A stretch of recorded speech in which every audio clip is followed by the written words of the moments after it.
அதாவது 3 முறை நின்றதை விட 4வது முறை அதிக அளவு ஆதரவை நான் கண்ணால் பார்க்கிறேன். இது மதச்சார்பற்ற முற்போக்கு கூட்டணி. அதாவது டெல்லியும் தமிழ்நாடும் போராடுது. டெல்லி இருந்து தமிழ்நாடு போராடிட்டு இருக்கு. தமிழ்நாட்டு உரிமையை காப்பாற்றுறதுக்காக இந்த வெற்றி பெரிய வெற்றி அமைப்பு. எப்பொழுது பார்த்தாலும் ஸ்டாலின் பேசுறார். நேற்று தேர்தல் அறிவிப்பு வெளியிட்ட உடனே நிருபர்கள் பேட்டி கேட்கிறாங்க. அப்ப திரு ஸ்டாலின் பேசுறார், திமுக தமிழ்நாட்டுக்கும் டெல்லிக்கும் தான் பிரச்சனையா? என்னையா பிரச்சனை இருக்குது? ஏங்க தேர்தல் எங்க நடக்குது? எங்க நடக்குதுங்க? தமிழ்நாட்டில் தான் நடக்குது, டெல்லியிலேயே நடக்குது. அந்த முதலமைச்சருக்கு அது கூட தெரியல.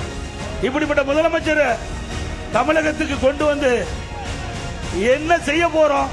அதனால பொம்மை முதலமைச்சர் இருக்கிறேன். டாடிக்கு ஏத்த மூடின்னு சொல்லுவாங்க. அது மாதிரி இன்னைக்கு மோடிக்கு ஏத்த ஒரு அடிமையாக எடப்பாடி பழனிசாமி அவர்கள் இருக்கிறாங்க. நான் பலமுறை சொல்லி இருக்கிறேன், மீண்டும் சொல்றேன். நம்ம முரட்டு பக்தர்கள் பார்த்திருக்கிறோம், முரட்டு தொண்டர்கள் கேள்விப்பட்டிருக்கோம், பார்த்திருப்போம். இன்னைக்கு இந்தியாவே ஒரு முரட்டு அடிமையை எடப்பாடி பழனிசாமி அவர்கள் ரூபத்தில் பார்த்துக்கிட்டு இருக்கு. அவர் வந்தா 10,000 தருவான்றாரு, நீங்க 2,000ன்றீங்க, 8,000ன்றீங்க. அப்புறம் வங்கி கணக்கில் 3,000 போடுன்றீங்க. அவர் 2,500ன்றாரு. படிச்சுட்டு வேலை இல்லாதவனுக்கு 4,000 கொடுக்குறேங்கிறது எப்படி? வேலை கொடுக்குறேங்கிறதானே தலைவன், வேலை கொடுக்கறதான ஆட்சி. அது எப்படி?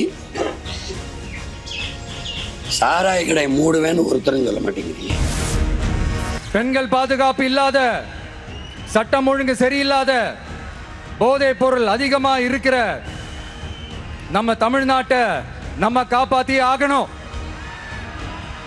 தமிழ்நாட்டை இப்படி ஒரு நிலைமைக்கு கொண்டு வந்தது யாருன்னு நான் சொல்லிதான் உங்களுக்கு தெரியணும்னு அவசியம் இல்ல. தீய சக்தி திமுக தான் காரணம். ஒரு பாட்டி வயசுல இருக்கிறவங்களுக்கு கூட பாதுகாப்பு இல்ல. ஒரு டீ கடையில நிம்மதியா டீ குடிக்க முடியல. போதையை போட்டு வந்து எல்லாரும் வெட்டிட்டு போயிடறானுங்க. இதெல்லாம் நாடா இல்ல காடா?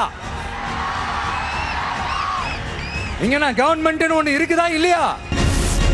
ஐஸ்கிரீம் சாப்பிட்ற பிள்ளைங்க ஸ்கூல்ல ஐஸ்கிரீம் சாப்பிட்ற பிள்ளைங்க இப்படித்தான் பேசிக்கிறீங்க, விளையாட்டுத்தனமா பேசுங்க. அது மாதிரி அவர் விளையாட்டுத்தனமா பேசிக்கிறீங்க. ஊர் உலகத்துக்கு நாடு நடப்புல என்ன நடக்குது எல்லாம் ஊருக்கே தெரியும். இதை பேராருன்னா அவருடைய வார்த்தையில எவ்வளவு விளையாட்டுத்தனம் இருக்கு. அவர் சினிமால சிரிப்பு நடிகராக நடிக்கலாம், ஆக்ஷன் நடிகராகவும் நடிக்கலாம். ஆனா அரசியல்ல அவருடைய நடிப்பு விடாது. இந்த தேர்தலில் 30 ஆண்டுகளுக்கு முன்பு 96ஆம் ஆண்டு ஒரு தேர்தல் நடந்தது. அந்த தேர்தல் முடிவுகள் என்ன இருந்ததோ அதே தேர்தல் முடிவு எப்படி 96 திராவிட முன்னேற்ற கழகம் ஆட்சி அமைத்ததோ முத்தமிழறிஞர் கலைஞர் தலைமையில், அதே போன்று இவருடைய தலைமையில் 2021 தேர்தலை ஒப்பிட்டு பார்க்கும் பொழுது 210 தொகுதிகளுக்கு மேல் வெற்றி பெறுகிறோம் என்பது உறுதியாகி இருக்கிறது.